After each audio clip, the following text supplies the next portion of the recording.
Advokat dan konsultan hukum Dr. Hengki Solihin menyoroti pernyataan dari pengacara Hotman Paris terkait kasus pencurian di klinik milik Richard Lee. Dia menegaskan dokter sekaligus influencer Richard Lee bisa dijerat pidana dalam kasus berita bohong atau hoax pencurian di klinik Athena Padang. Menurutnya perbuatannya Richard Lee telah memenuhi unsur pidana seperti yang disangkakan dalam pasal 40 ayat 2A Undang-Undang Nomor 19 Tahun 2016 tentang perubahan atas Undang-Undang Nomor 11 Tahun 2008 tentang informasi dan transaksi elektronik. Pernyataan Hengki ini sekaligus membantah pernyataan Hotman Paris yang menyebutkan Richard Lee tidak bisa dipidana dalam kasus hoax tersebut. Kasus ini, kata Hengki, banyak mendapatkan perhatian dari masyarakat. Buktinya, tutur Hengki, perbuatan Richard Lee ini telah dilaporkan banyak pihak ke polisi.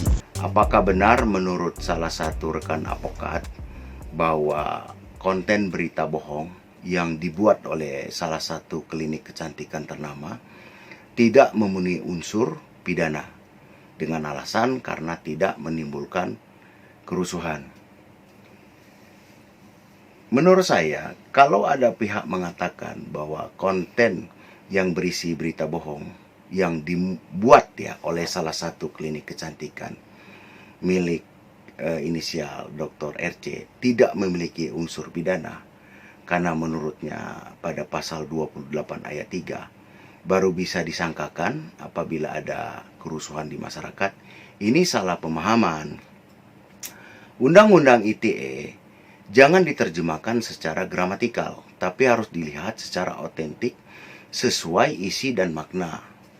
Dalam halaman penjelasan hukum yang mengatur tentang informasi dan transaksi elektronik, kerusuhan bukan berarti harus terjadi huru-hara atau pembangkangan dan lain sebagainya.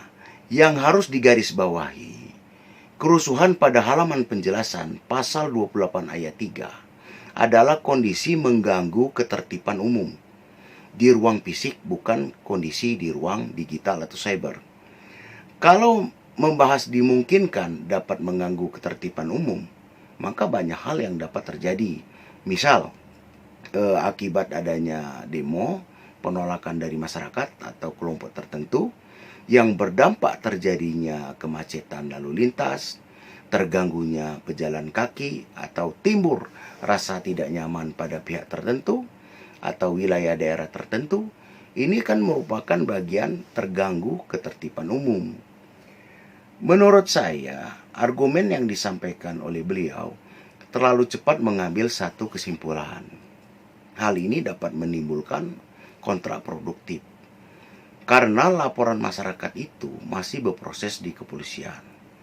Untuk menentukan apakah pihak saksi telapor dapat memenuhi unsur, biasanya hasil BAP saksi telapor sangat dimungkinkan pihak kepolisian akan mengkaji dengan memanggil beberapa saksi ahli seperti ahli linguistik forensik, ahli bahasa, dan ahli hukum. Saya berbicara ini kan di samping memahami aturan ITE, tentu tidak terlepas pengalaman saya mendampingi klien atas dugaan tindak pidana ITE beberapa bulan yang lalu yang cukup ramai di media nasional. Nah, kenapa saya mengatakan harus lebih berhati-hati di dalam berargumen?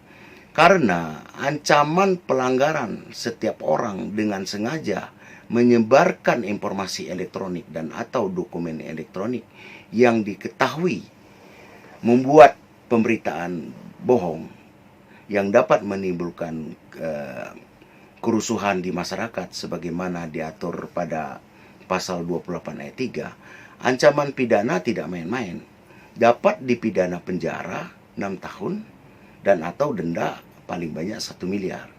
Ketentuan ini kan sangat jelas pada pasal 45A ayat 3 Undang-Undang Nomor 1 Tahun 2024 tentang perubahan kedua atas Undang-Undang Nomor 11 Tahun 2008 tentang informasi dan transaksi elektronik.